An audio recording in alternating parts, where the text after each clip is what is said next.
আরে তগো বাপ তগো পিটে গিয়ে হেইয়ের পর মাদ্রাসায় পাঠাছে, আর মুই ঘরে বইয়া আলিফ বা তাসা পুইজি ফেলাইছি। তুই মোর সে বড় আলিম ওই লিখিত ফেললে, মোর শিক্ষাগত যোগ্যতা জানলে তোর মাথা ঘুরে উল্টে পুইজি যাবি বেটা। মুই 3 সাবজেক্টে ফেল করছি, সরি 3 ভাষা শিখছি মুই কুটিকালে নিজের ইচ্ছায়। তুই কি হেকছো বেটা? তোগো বাপ না পিটাইলে তোরা মাদ্রাসায় যাইতি না, আর মোর বাপ মোরে পিটে নাও লাগতো না। মোর দিকে একটু চাইলেই মুই দৌড়াইয়ে মাদ্রাসার বারিন্দায় যাইয়ে পড়তাম। এই বেড়া স্কুল ফাঁকি দিয়ে মানুষের বাড়ি মুরগি চুরি দিয়ে খাইছি, ছাগল চুরি দিয়ে খাইছি, আর তুই মোরে হিকাইতে আসো। চুরি বাটপারি হয়ে যায় আজকে পর্যন্ত তাইলাম, আর মোরে ওরা হিকাইতে আসে। আল্লাহ পাডার ঘরে পাডারা।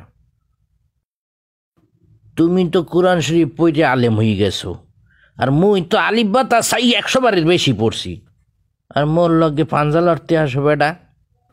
মুই কতগুলি ভাষা জানি তুমি জানো? মুই মোর বাড়িতে গেলে দেখবা মোর বাড়িতে সার্টিফিকেট টাঙানো আছে, হ্যাঁ 100-র বেশি সার্টিফিকেট।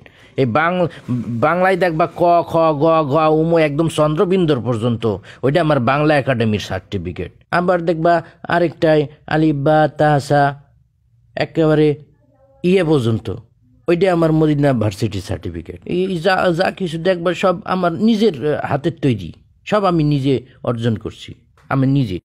আর দেখবা ও 1 2 3 4 একদম 100 পর্যন্ত লেখা। ওইটা আমার ইকোনমিক সার্টিফিকেট। এই দেশে মোর মতো ডিগ্রিদারি কোনো মানুষ নাই বেড়া। আর মগো তোরা ধর্ম শিখাইতে আসো। মই বাংলা ইংরেজি অঙ্ক এই 4 ভাষায় কথা বলি, আরো আসে মালয়েশিয়া, ইটালি, ফ্রান্স এই কয়টা ভাষায় আমি কান্দি। আমি আমেরিকা, দুবাই আরো কয়েকটা দেশের ভাষায় আমি চুপ করে থাকি। আরো কত যে ভাষা জানি এর কোন হিসেব নাই। তোকে বাপ দাদা 14 গোষ্ঠী মোর লগে কোনোদিন বিছিয়ে পারবে।